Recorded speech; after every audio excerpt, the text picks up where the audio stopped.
नमस्ते. आजच्या व्हिडिओमध्ये आपण एका साडीपासून सुंदर असं पायदान तयार करणार आहोत. तर तुम्हाला जास्त ब्लाऊज शिवता येत नसतील तुमच्याकडे किंवा तुमच्याकडे काही काम नसेल हाताला, तर तुम्ही फक्त टिपा मारून सुद्धा एवढं सुंदर पायदान करून विकू शकता. तुमच्या सोसायटीमध्ये, तुमच्या एरियामध्ये तुम्हाला असे कस्टमर खूप भेटतील, कारण खूप खूप सोपी पद्धत आहे. एकदा करून पहा, नंतर मग तुम्हाला एकदा करायला जर सोपं वाटलं ना, तर तुम्ही अशा खूप साऱ्या ऑर्डरसुद्धा घेऊ शकता.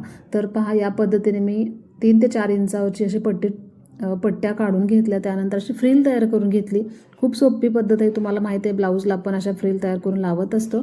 त्यानंतर एक पेपर घेतलेला आहे. तो पेपर ना मी या आकारामध्ये ना थोडीशी म्हटलं डिझाईन करावी, यासाठी मी या आकारामध्ये कट करून घेतला.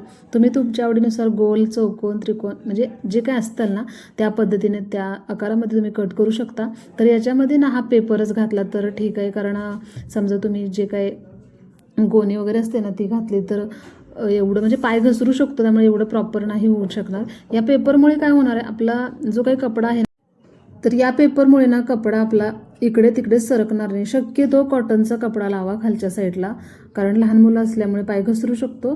तर यात म्हणजे ही सुद्धा मला कस्टमरची ऑर्डर आहे. तर या ताईने मला एक साडी दिलेली, त्यापासून मी सुंदर अशा बघू शकता या पद्धतीने फ्रिल तयार करून घेतल्या. रेड कलरची साडी होती आणि ब्लाऊज पदर आहे ना तो असा थोडासा ग्रे कलरमध्ये होता. तर मी या 2 कलरमध्ये ही अशी डिझाईन तयार करून घेतलेली आहे. बघू शकता हे जे काट आहेत ते मध्ये लावून घेतलं, तर थोडंसं असं आपण लुक चेंज करू शकतो. यामुळे सुंदर असा आपल्या पायदानला लुक येतो आणि आपल्याला कस्टमरसुद्धा आपले खुश होतात. तर या प्रकारे तुम्ही सुद्धा वेगळं काही काम करायची तुमची इच्छा असेल तर असं नक्कीच तयार करून तुम्ही सेल करू शकता. आणि खूप सोपी पद्धत आहे, काहीसुद्धा अवघड नाही. पाठीमागच्या मी व्हिडिओमध्ये सुद्धा तुम्हाला सांगितलेलं. तर अशा जर नक्कीच आपण वेगवेगळ्या पायपुसण्या जर ट्राय केल्या ना, तर नक्कीच कस्टमरसुद्धा भेटेल आणि आपला जो काही मोकळा वेळ आहे तो वाया न जाता आपण असं सुंदर काहीतरी तयार करू शकतो, याचासुद्धा आपल्याला आनंद होऊ शकतो.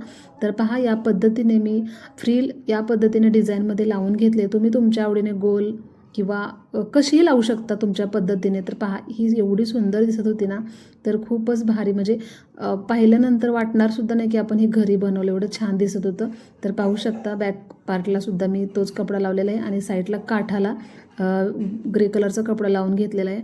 आणि पाहू शकता याप्रमाणे आपली पायदान तयार झालेली आहे. तर तुम्हाला ही पायदान बनवण्याची पद्धत कशी वाटली? जर हा व्हिडिओ आवडला असेल तर लाईक करा आणि जास्तीत जास्त शेअर करा. धन्यवाद.